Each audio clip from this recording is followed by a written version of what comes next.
चुनाव निष्पक्ष हो, चुनाव स्वस्थ तरीके से हो। यह लोकतंत्र की एक बेस है, आधारशिला है। चुनाव होते हैं लेकिन स्वस्थ नहीं है, निष्पक्ष नहीं है, तो उस देश में डेमोक्रेसी, लोकतंत्र लंबे समय तक नहीं चल सकता और मजबूत और स्थायी भी नहीं रह सकता। इसलिए लोकतंत्र के साथ चुनाव अनिवार्य है और चुनाव के साथ वो चुनाव निष्पक्ष और स्वस्थ तरीके से हो, यह भी उसके लिए आवश्यक है।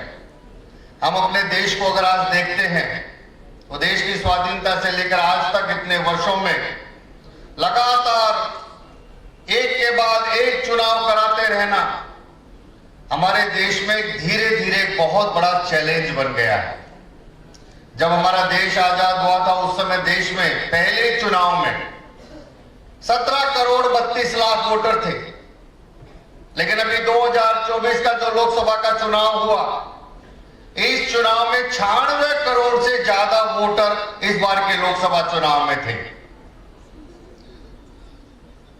बढ़ती हुई आबादी, बदलती हुई दुनिया, देश में रहने वाले 140 करोड़ लोगों के जनता की जन आकांक्षाएं, इन सबको ध्यान में रख करके समय समय पर देश में हमने बहुत सारे सुधार, बहुत सारे बदलाव किए हैं।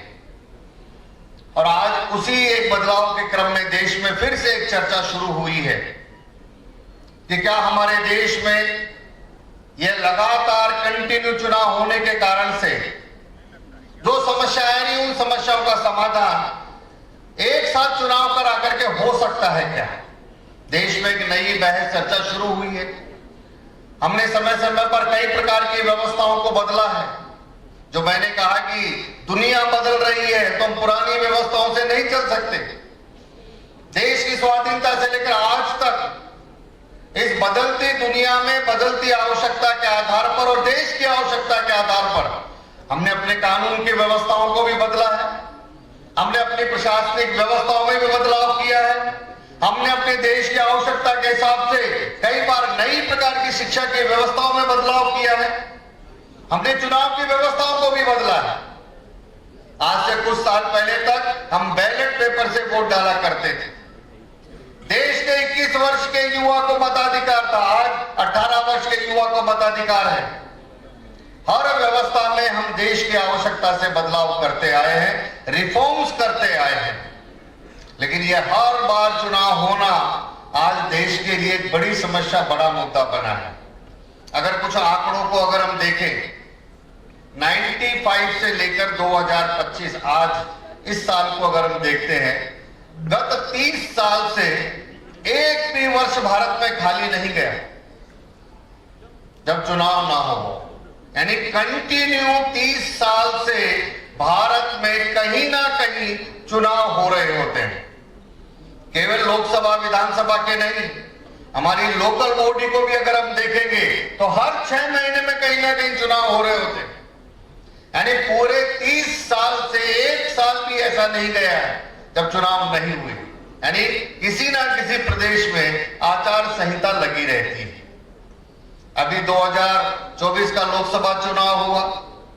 लोकसभा के चुनाव के बाद जम्मू कश्मीर विधानसभा, हरियाणा विधानसभा, झारखंड विधानसभा, महाराष्ट्र के विधानसभा, दिल्ली का चुनाव, यानी एक साल भी पूरा नहीं हुआ है और 5 चुनाव हुए हैं। और एक साल पूरा होते होते आने वाले दिनों में भी बिहार के चुनाव है, उसके बाद बंगाल के चुनाव है। हर 6 महीने के बाद कहीं ना कहीं देश में यह आचार संहिता लगी रहती है। यानी देश हमेशा हमारा एक इलेक्शन मोड में रहता है। हम हमेशा चुनाव के मोड में रहते हैं। अगर इस सारी व्यवस्थाओं को अगर हम देखें तो एवरेज जो निकल करके आता है 5 साल के सरकार के कार्यकाल में, एवरेज 1 साल ऐसा जाता है जब आचार संहिता के कारण से या चुनावी कामों के कारण से उस प्रदेश में कोई काम नहीं होता। कम से कम 3 महीने की आचार संहिता लग जाती है।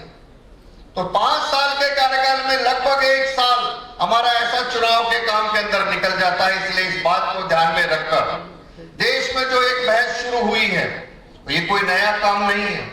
कुछ लोगों को लगेगा कि ये नया मॉडल है, नई चर्चा हुई है। हम अगर अपने देश को देखेंगे तो पहला 52 से लेकर 67 तक 4 चुनाव इस देश के अंदर, जो पहले 4 चुनाव हुए, जनरल इलेक्शन, आम चुनाव, उन चारों के चारों चुनाव के अंदर लोकसभा और विधानसभा के चुनाव एक साथ होते थे। 4 चुनाव एक साथ हुए। उसके बाद 67 के बाद 68 में कुछ राज्यों की विधानसभाएं भंग कर दी गई। 70 में आकर के जो हमारी लोकसभा थी उसको भंग कर दिया गया। 75 में इमरजेंसी के समय, आपातकाल के समय लोकसभा के कार्यकाल को बढ़ा दिया गया। यानी 67 तक इस देश में 1 नेशन 1 इलेक्शन था। 67 के बाद ये अलग अलग विधानसभाओं के भंग करने के कारण से धीरे धीरे हमारे देश का पूरा ये 1 नेशन 1 इलेक्शन का क्रम बदल गया। और उसके कारण से आज जिस स्थिति में हम खड़े हैं कि हर साल चुनाव हो रहा है, कहीं ना कहीं चुनाव के कारण से आचार संहिता लगी रहती है। इस कारण से देश में आज फिर से इस चर्चा की शुरुआत हुई है। आज ये चर्चा जो शुरू हुई है कोई नई नहीं है।